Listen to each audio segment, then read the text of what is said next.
হ্যাঁ, ওটা হলো যে তোদের তো সেকেন্ড অর্ডার ডিফারেনশিয়াল ইকুয়েশন দুটো অ্যাসাইনমেন্ট দিয়েছিলাম, 7 and 8। তো এবার ব্যাপারটা হচ্ছে যে মেটেরিয়ালটা দিয়েছিলাম সেটার মধ্যে রনস্কিয়ান বলে একটা জিনিস আছে, যেটা একা ম্যাম, একাই। নম্বরটা জমা দিয়েছিলাম। হ্যাঁ বল। আমি যে 8 নম্বরটা জমা দিয়েছিলাম ওটা কি দেখেছেন? না না না, 8 নম্বরটা আমার দেখা হয়নি, আমি দেখবো আজকে। ও ঠিক ঠিক আছে। আছে, দেখে আমি পাঠাবো। হ্যাঁ, তো রনস্কিয়ানে বলে একটা জিনিস আছে যেটা নিত্যানন্দ নিজে নিজেই পড়ে কয়েকটা অঙ্ক করেছে, উইচ ইজ ভেরি গুড। কিন্তু ওটার অ্যাপ্লিকেশনটা একটু ঠিক মতন জানতে হবে, ঠিক আছে? সেজন্য আমি রনস্কিয়ানটা আমি জাস্ট ছোট করে বলে দিচ্ছি, যদিও এগুলো সিলেবাস থেকে বাদ হয়ে গেছে, কিন্তু কনসেপ্টগুলো একটু জানাটা দরকার। হ্যাঁ, তো আচ্ছা, রনস্কিয়ান ব্যাপারটা হচ্ছে, এটা এখন বাদ দে। আচ্ছা, সেকেন্ড অর্ডার ডিফারেনশিয়াল ইকুয়েশন,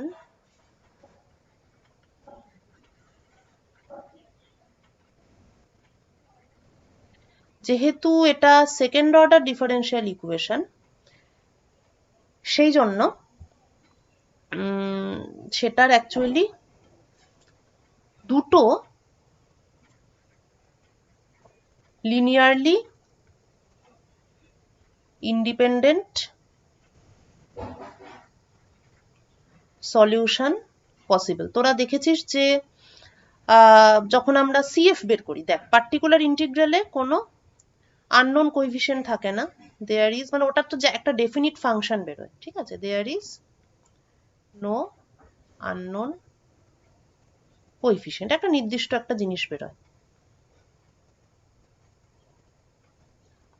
কিন্তু যখন আমরা কমপ্লিমেন্টারি ফাংশন বার করি, তখন আমরা অ্যাকচুয়ালি কি করি, প্রথমে আমরা e to the power m x ধরি, তারপর সেটাকে আমরা ওই এর মধ্যে পুট করি। এবার অরিজিনাল ইকুয়েশনটা কি হয়, এম স্কোয়ার মানে সামথিং এম স্কোয়ার, তারপর BM plus some constant equal to zero, মানে জেনারেলি এরকম টাইপের দেখতে হয় ওটা। তো তার মানে কি, এটা হচ্ছে এম এর একটা সেকেন্ড পাওয়ারের ইকুয়েশন। তার মানে এম এর অ্যাকচুয়ালি দুটো সলিউশন আমরা পাই, এম ওয়ান পাই, এম টু পাই। তখন আমরা জেনারেল সলিউশন মানে সিএফটা আমরা কি লিখি, A e to the power m one t, মানে যদি নট, এটা যদি ইকুয়াল না হয় আর কি, plus B e to the power t নয় এক্স, এম ওয়ান এক্স, এবং B e to the power m two x. তো এখানে বেসিক্যালি যেটা হলো সেটা হচ্ছে যে আমরা অ্যাকচুয়ালি দুটো সলিউশন পেলাম আর কি। একটা সলিউশন হচ্ছে e to the power m one x, এবং আরেকটা সলিউশন হচ্ছে e to the power m two x.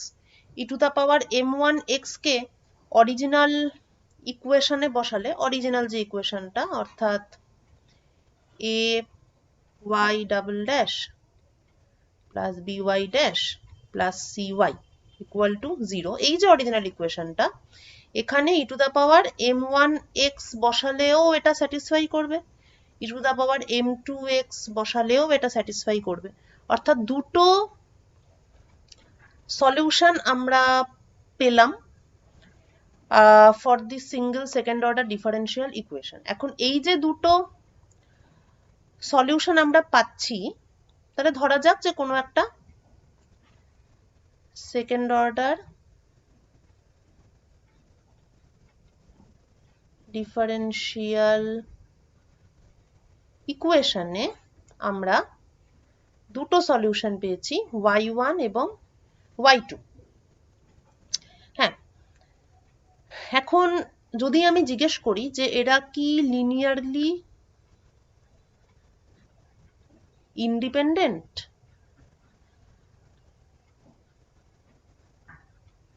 নাকি অর লিনিয়ারলি ডিপেন্ডেন্ট, এই যে লিনিয়ারলি ইন্ডিপেন্ডেন্ট আর লিনিয়ারলি ডিপেন্ডেন্ট,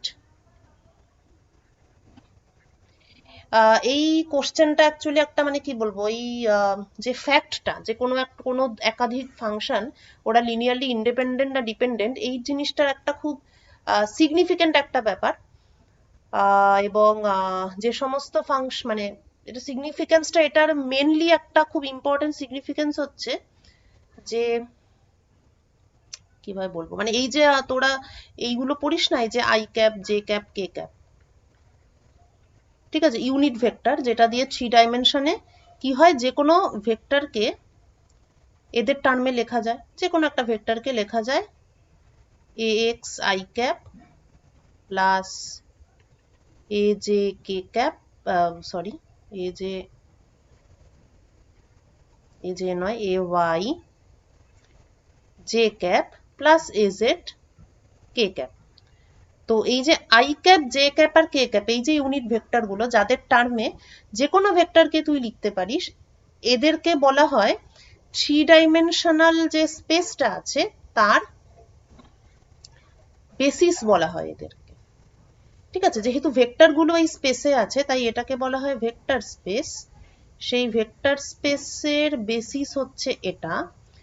এবং এরকম ভাবে এবার ভেক্টর, এটা একটা জাস্ট তোদের জানার মধ্যে একটা উদাহরণ দিলাম, কিন্তু ভেক্টর স্পেসের থিওরি অ্যাকচুয়ালি অনেক বড় একটা থিওরি, মানে ভেক্টর স্পেস জিনিসটাই অনেক ব্রড এবং তার বেসিসের কনসেপ্টটাও অনেক ব্রড। কিন্তু পয়েন্ট হলো যে স্পেস এবং বেসিস ছাড়া মানে কোনো ম্যাথমেটিক্যাল থিওরিকে ঠিকঠাক দাঁড় করানো যায় না। এবার যখনই স্পেস এবং বেসিস নিয়ে কাজ করতে হবে তখনই আমাকে দেখতে হবে যে ওরা লিনিয়ারলি ইন্ডিপেন্ডেন্ট না ডিপেন্ডেন্ট। যেমন এই যে আই জে কে, যারা কিনা তোদের জানার এক্সাম্পলের মধ্যে বলছে, এই যে আই জে কে, এটা যেমন এটা দিয়েই যে আমরা যে কোনো আরবিট্রারি ভেক্টরকে লিখছি, তো এই আই জে কে কিন্তু লিনিয়ারলি ইন্ডিপেন্ডেন্ট, ঠিক আছে। কেন বলছি এদেরকে linearly independent? Because I J K এদেরকে, এদের মধ্যে কোনো লিনিয়ার রিলেশনশিপ নেই। মানে আমি বলতে চাইছি যে i cap plus 2j cap equal to K cap এরকম ভাবে কখনোই লেখা যাবে না। মানে 2 বলেও না, মানে এখানে তুই 1 2 3 4 যাই বসাস না কেন, কোনোদিন তুই আই জে কে কে এইরকম লিনিয়ার রিলেশনশিপ ফর্মে যতই চেষ্টা করিস না কেন লিখতে পারবি না। মানে ইন জেনারেল তাহলে আমাকে এরকম বলতে হবে যে a1 i cap plus a2 j cap plus a3 k cap equal to 0। এইরকম ভাবে কখনোই আই ক্যাপ, জে ক্যাপ, কে ক্যাপকে লেখা যায় না। এটা তোরা নিজেরা চাইলে বাড়িতে বসে টেস্ট করে দেখতে পারিস যে a1 a2 a3 এখানে তোরা কোনো একটা ইন্টিজার বসালি, ফ্র্যাকশন বসালি, কোনোভাবে বসিয়ে এরম ভাবে আই জে কে কে এরম ভাবে লিখতে পারছিস কিনা, এবং পারবি না লিখতে, এক্সেপ্ট যদি a1 a2 a3 এরা তিনটেই যদি 0 হয় তাহলেই একমাত্র এটা লেখা সম্ভব, আদারওয়াইজ এটা লেখা সম্ভব নয়। অর্থাৎ কোনো মানে আই জে কে এদের তো পাওয়ারটা 1, লিনিয়ার রিলেশনশিপ মানে কি এদের পাওয়ার যখন 1 হবে, যদি আই স্কোয়ার হয় তাহলে আবার ব্যাপারটা আলাদা, ঠিক আছে। কিন্তু যদি just I cap, j cap, K cap থাকে তাহলে এরকম ধরনের কোনো linear, this is linear relationship.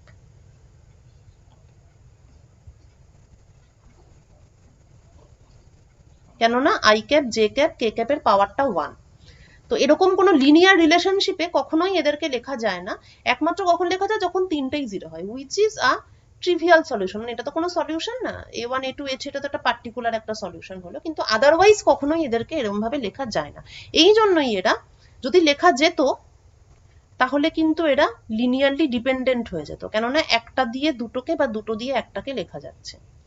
যদি লেখা যেত তাহলে লিনিয়ারলি ডিপেন্ডেন্ট হতো, কিন্তু যেহেতু লেখা যায় না, যেহেতু শুধুমাত্র 0 হলে তবেই লেখা যায়, আদারওয়াইজ লেখা যায় না, therefore i cap, j cap, k cap are linearly independent.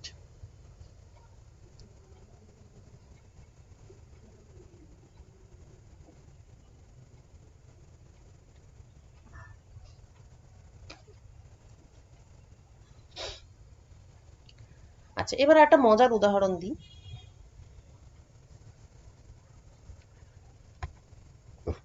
যেমন ধর sin x আর cos x, ঠিক আছে। তোদের মনে হতে পারে যে sin x আর cos x এরা একে অন্যের উপর ডিপেন্ডেন্ট, কেননা sin square x plus cos square x equal to 1। কিন্তু এই রিলেশনশিপটা কিন্তু নন লিনিয়ার। কেন?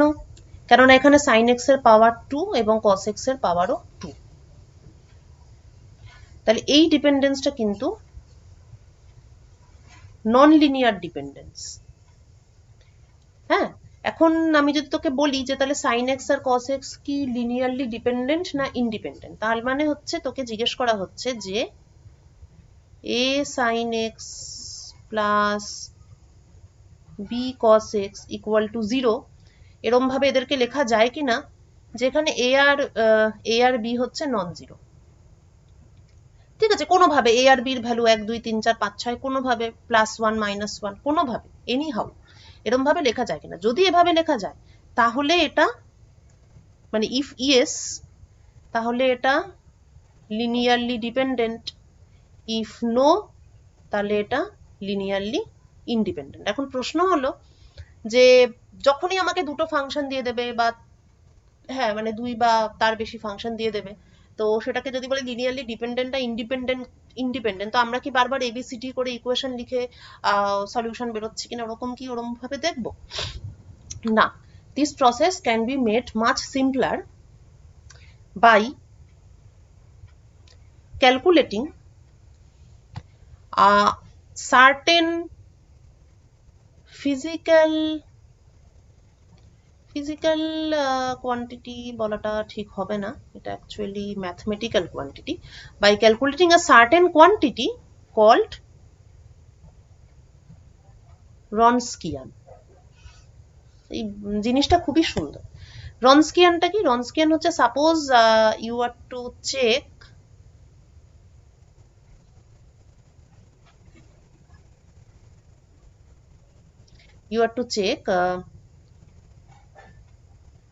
whether y1 which is a function of x and y2 which is another function of x are linearly independent or not। এটা ধরা যাক তোকে জিজ্ঞেস করা হলো,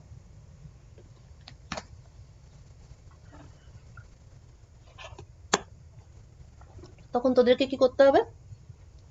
Wronskian ক্যালকুলেট করতে হবে। Wronskian is a quantity which is defined as W determinant of y1 y2 y1 dash y2 dash। ঠিক আছে, রনস্কিয়ানটা বার করলাম। এবার কেস 1,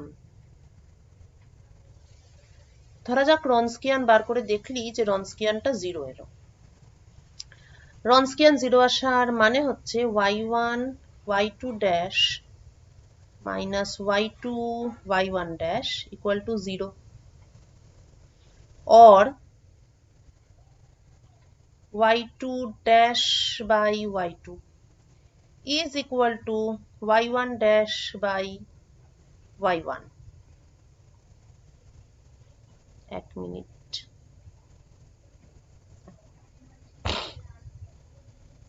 হ্যাঁ আচ্ছা, এবার এটাকে আমি যদি সলভ করি or আচ্ছা এটাকে একটা সাম, যেহেতু y2 dash by y2 R y1 dash by y1 এটা যেহেতু ইকুয়াল, তাহলে এটাকে আমি equal to some constant alpha ধরছি। তাহলে এবার এদেরকে যদি আমি সেপারেটলি সলভ করি তাহলে y2 dash by y2 equal to alpha মানে হচ্ছে ln log y2 equal to alpha x plus beta 1 integration constant. একই রকম ভাবে y1 dash by y1 equal to alpha, তাহলে log y1 is equal to alpha x plus integration constant beta 2। আচ্ছা, দুটোর মধ্যেই alpha x আছে, তাহলে আমি একটু রিপ্লেস করে দিই। রিপ্লেস করলে তাহলে log y2 equal to alpha x হচ্ছে log y1 মাইনাস বিটা 2, আর এখানে আছে প্লাস বিটা 1। ক্লিয়ার? এবার এইখান থেকে আমি পাচ্ছি তাহলে log y2 by y1 is equal to beta 1 minus beta 2, অর্থাৎ y2 is equal to y1 e to the power beta 1 minus beta 2, which is a constant। ঠিক আছে, তাহলে কি দাঁড়ালো? তাহলে এটাই দাঁড়ালো যে y2 হচ্ছে y1 এর সঙ্গে proportional. So moral of the story is, if Wronskian is 0, then y2 is some constant times y1, অর্থাৎ y2 কে y1 এর টার্মে এক্সপ্রেস করা সম্ভব। বা যদি আমি আগেরটা মতন ফর্মেও যদি লিখতে চাই তাহলে y2 minus k y1 equal to 0।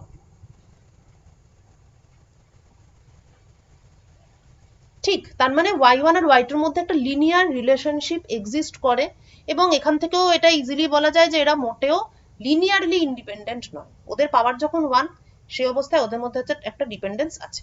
তার মানে এত জটিলতায় না গিয়ে সিম্পল রনস্কিয়ান ক্যালকুলেট করে এটা বলে দেওয়া যাবে যে যখন রনস্কিয়ান 0 তখন ওরা লিনিয়ারলি ডিপেন্ডেন্ট।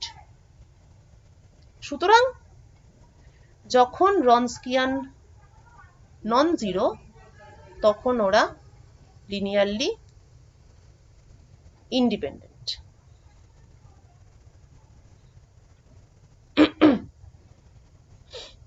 ঠিক আছে, এটা হচ্ছে জেনারেল রুল ফর এবার যে কোনো y1 y2 y3 y4 যাই থাকুক না কেন। হ্যাঁ, এবার অবশ্যই যখন এদিকটায় বেড়ে যাবে, যদি আমার তিনটে ফাংশনকে চেক করতে বলে তখন আমাকে y1 y2 y3 নিতে হবে, y1 dash y2 dash y3 dash নিতে হবে, y1 double dash y2 double dash y3 double dash নিয়ে তার যে ডিটারমিনেন্ট সেইটা হচ্ছে তখন আমার রনস্কিয়ান হবে। কিন্তু ultimately thumb rule is, if Wronskian is non zero then the functions are linearly independent.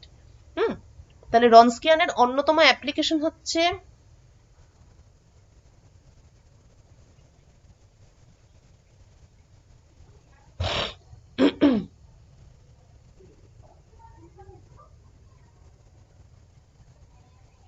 এক নম্বর, টু চেক লিনিয়ার ইন্ডিপেন্ডেন্স।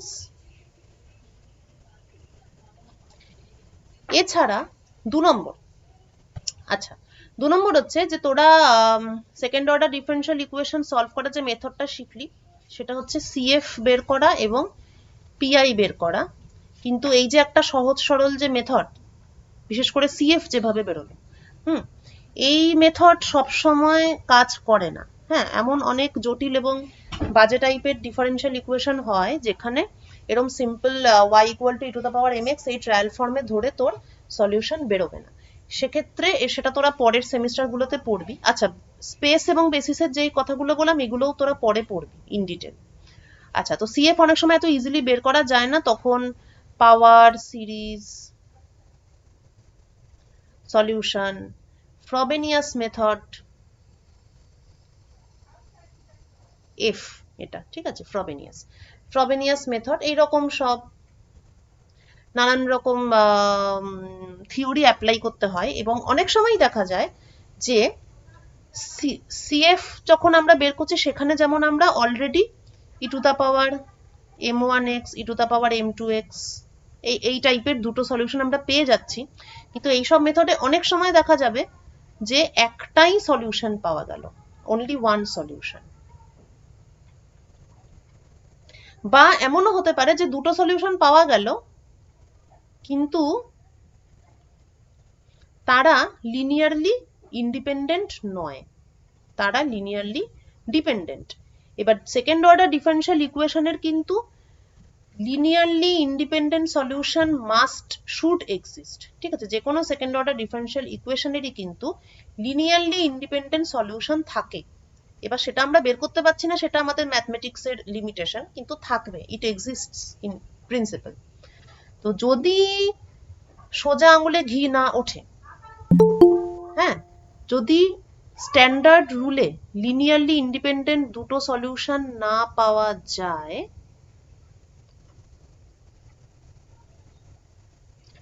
যদি না পাওয়া যায় তখন আমাকে ওই করতে হবে, কি করতে হবে, একটা সলিউশন বের করতে হবে y1, মানে একটা সলিউশন তো বেরোবেই এনি হাউ, একটা সলিউশন তোর বেরোবে। এবার সেকেন্ড সলিউশনটা বের করার ক্ষেত্রে রনস্কিয়ানটা হেল্পফুল হবে। Why? Because there is a relation after all. ঠিক আছে, যেহেতু রনস্কিয়ানের সঙ্গে দুটো সলিউশনেরই একটা রিলেশন আছে, সেইটাকে ইউজ করে, that is a complicated method, সেটা আমি এখন বলবো না, এখন আর বুঝতেও পারবি না পুরোটা। তখন রনস্কিয়ান ইউজ করে একটা ফর্মুলা আছে, using Wronskian second solution which is linearly independent, সেইটা বের করা যাবে ফ্রম y1, মানে y1 এবং রনস্কিয়ান এই দুটোকে ইউজ করে y2 বের করা যাবে। কেমন? একটা জানা থাকলে আরেকটা বের করা যাবে, সেই কাজে রনস্কিয়ান লাগে। আর যেটা আরেকটা জিনিস, সেটা হচ্ছে থার্ড মেথড, সেটা হলো অনেক সময় পার্টিকুলার ইন্টিগ্রাল, মানে ওই এফএক্সটা সবসময় তো এরকম sine x log x e to the power x এরকম এত সুন্দর দেখতে তো সবসময় হয় না, মাঝে মাঝে এফএক্সটা এমনই হয় যে যে পার্টিকুলার ইন্টিগ্রালের মেথডগুলো শিখিয়েছি সেগুলো অ্যাপ্লাই করা যায় না সবসময়। তখন একটা স্ট্যান্ডার্ড রুল আছে যেটা দিয়ে এফএক্স যেমনই হোক না কেন পার্টিকুলার ইন্টিগ্রাল বের করা যাবে। সেই রুলটাকে বলে ভেরিয়েশন অফ